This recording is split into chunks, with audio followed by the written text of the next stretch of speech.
Shalom, family. This part 4 at this time. I was coming to the conclusion of this video, and it cut me off again. So let me conclude this video. So, family, you got to put part 1, 2, and 3 together to know the 400 years. Because I'm conclude it, then I might backtrack after I get to that point. So right here, it reads. It's we talk about the time period. I got to go back a little bit. I can't start at that point because I'm starting right here in verse 11. See. Right here, we talking about the time period of Yahseph after he died. I'm showing the 400 years time period. You got to see this, family. It's very important to our deliverance at this time, and not for people to worry about 2019, because the false people went out and taught you that of our nation. This not even coming from the Caucasian brother. This coming from our own Hebrew blind nation.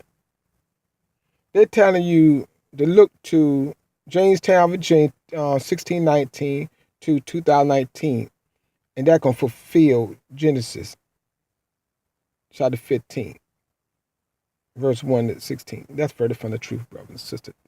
Virtually, they just look at, they only read verse 13, where y'all promised Abraham that he after 400 years he gonna bring them out. But see, they leave out the part, he gonna bring them out when it's time to punish the Amorites. We have no Amorites today to be punished, brothers and sisters. They always want to compare American Amorites. These people are so far lost, it ain't funny. The Amorites was the people in the land territory of Canaan. That when our people go, you can go, anybody go there and confirm that in the book called Joshua chapter 10. When our people came from out of Mizraim and eventually made their way back in the land, and they fought the Amorites, defeated them. Yahweh even worked a great miracle. He made one day into 2 days. That's all. No, he didn't allow the sun to go down like it normally go down for the extra time period. So he removed the Amorites out of power and out of that land, our brothers and sisters, to fulfill this prophecy. And he brought the people, our people, into that land.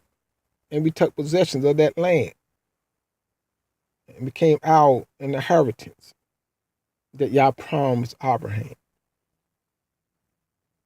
And then after that time, many times our people got put out of the land, went into captivity, had nothing to do with that 400-year period. Like now, we've been in America for now, just a part of our nation, just a very small group of our nation for now over 500 years. See, the English don't teach you the Spanish enslavement or the British or the Dutch. They only concentrate on the English. Who ruled this part of America? The Englishmen from England, Great Britain. They don't get into talking about the Spaniards or the Portuguese like that, brothers and sisters. The Dutch like that. They don't get into all of that. So nevertheless, that's why we got our people down in Mexico and all throughout South America. Yes, we got people dead. That is Abaru people that been enslaved just longer than our people was in America. Still there in these lands. But nevertheless, see right here. It said the Egyptians made slaves of them. See? And put brutal taskmasters over them to wear them down under heavy burdens. See that? While building store cities, Pitums, and store cities, Pittum and Rams. This took many years. But more the Egyptians, see, Mizraim mistreated them and oppressed them. See, the more Yashael, see, right here, the Abaru, the Hebrews seem to multiply. See, this all before Moshe was ever heard of. It said the Egyptians became alarmed and made the Hebrews slavery more bitter, see, more time, forcing them to toil long, hard in the field, and to carry heavy loads of mortar and brick. See, they built the pyramids and all these cities. That didn't come in 5, 6, 7, 8 years. They were slaves all that time. Moshe wasn't even nowhere in existence at that time. And our people was increasing. And they kept making them, pressing them harder and harder. Then eventually, see, they could give you a summary of what took place. They ain't counting okay, year 1, 2, 3, 4, 5. It was 320 years went past of slavery before Moshe came on the scene. The last 80 years of Moshe. When Moshe was in his generation, that was the last 80 years of the enslavement. But before then, our people spent a long time multiplying. Just think about now, how many years now? We've been in America all this time multiplying. And we came in a few numbers. Some people in Jamestown, that's just in that portion, 20 people came. But we was all over America. But that's only 20 people our people know about. Because that's the American history. That's the English men. That's the English Caucasian. But you remember, the Portuguese, the Spanish, the Dutch, the French, the Irish, all of them people had slaves. You're just looking at the English enslavement. Brothers and sisters. That's how all our people is. Our people just wake up and think we the only person been enslaved. Our people been enslaved. Hebrew people been enslaved in the earth. In America. You just focus on all you know is America. Because you're in America. Y'all said he scattered us throughout the whole earth, brothers and sisters. Been over 2,000 years for some in slavery.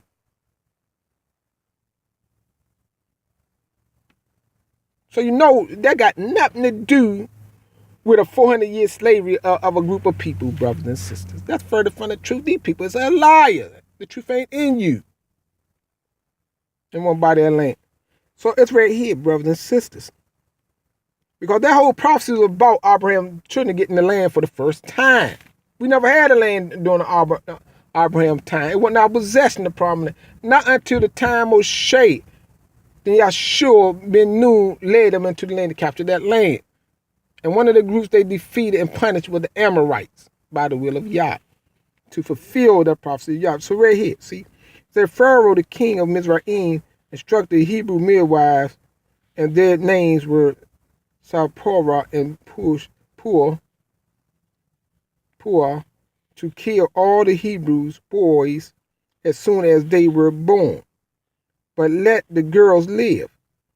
But the midwives feared Barah, the creator, and didn't obey the king, see? And they let the boys live too. And the king summoned them before him and demanded, why have you disobeyed my command and let the baby boys live? Sir, they told him, the Hebrew women have their babies so quickly that we can't get there in time. And they are not slow like the Egyptian women. And saying, Barak blessed the midwives, so the people of Yahshua continue to multiply. See that? And to become a mighty nation. See? This still before Moshe time. And because of the midwives, Reverend Barah, he gave them children of their own. And then Pharaoh commanded all his people to throw the newborn Hebrew boys into the Nile River, but the girls, he said, could live. You see that, how ruthless they was against our people? See, they never did like our people during the time. They ain't even like our people during the time of Yahseph. And this was 320, about 320 years at that point after Yahseph. See this footnote right here? It say, this incident occurs about 400 years after Yahseph death. You see that? They were just saying right here who did not know, that king did not know Moshe. But see, the fit, almost 400 years after Moshe. I tell you, these things took during that time when they first went to slavery, before Moshe. And then Moshe was born with 320 years of enslavement already. That's when the population, boom, got into the millions when Moshe was dead.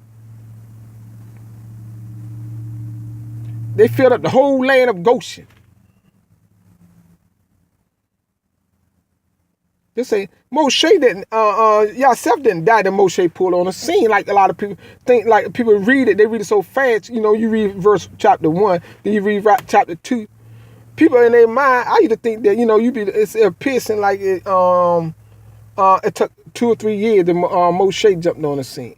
It's like, soon not Yahseph died, the new king came. No, other kings, pharaohs was there before that one particular one came.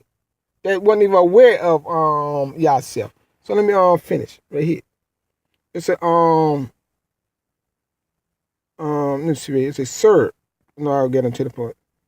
And he told but he told the girl. He said, but the girls, he said, could live.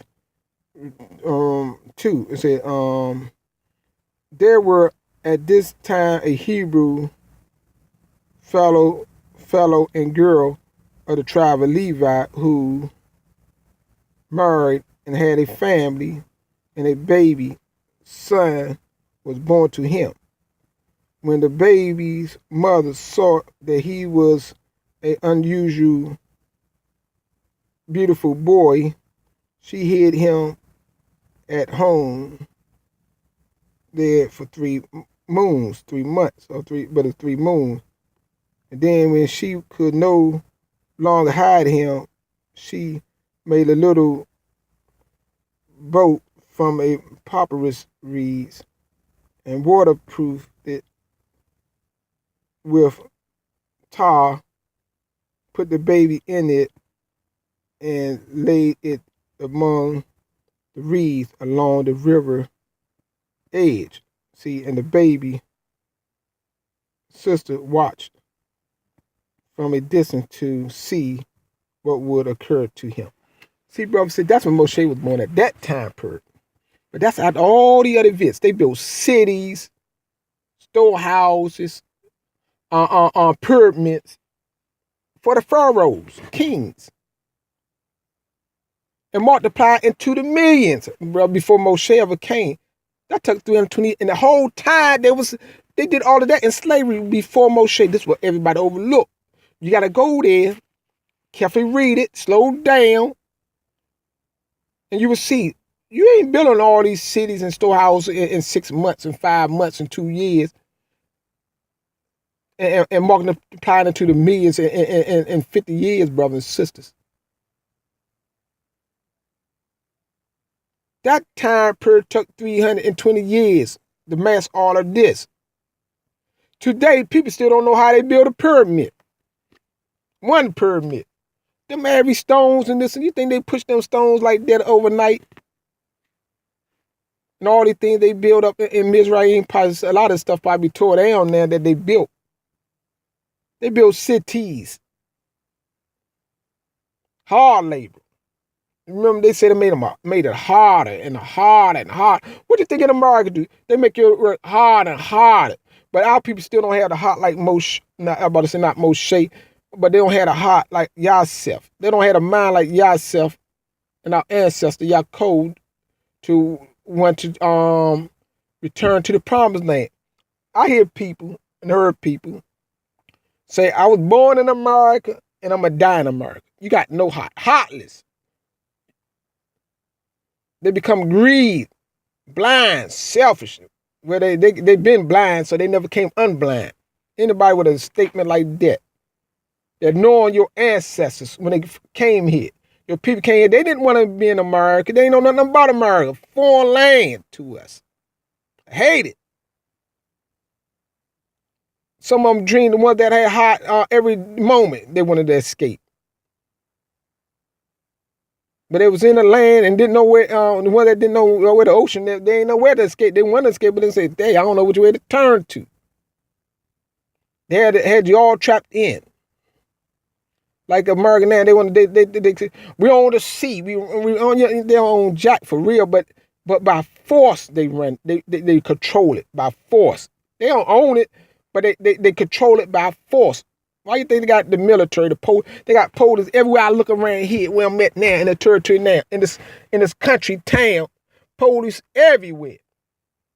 Up and down this. But they only got a sight. They feel like they're everywhere. They ain't everywhere really. They just roam around in cycles. You know, they appear. I see him. I was walking down the street the other day. The police rolled past me. And he rolled around the block in a circle and came back around. And when I got to the corner, he was coming in front of me. I know what he did. He saw me. Cause I had on black. And he saw me. Like I didn't see him, so he rolled down. He made a left. He made another left. And I got to the corner.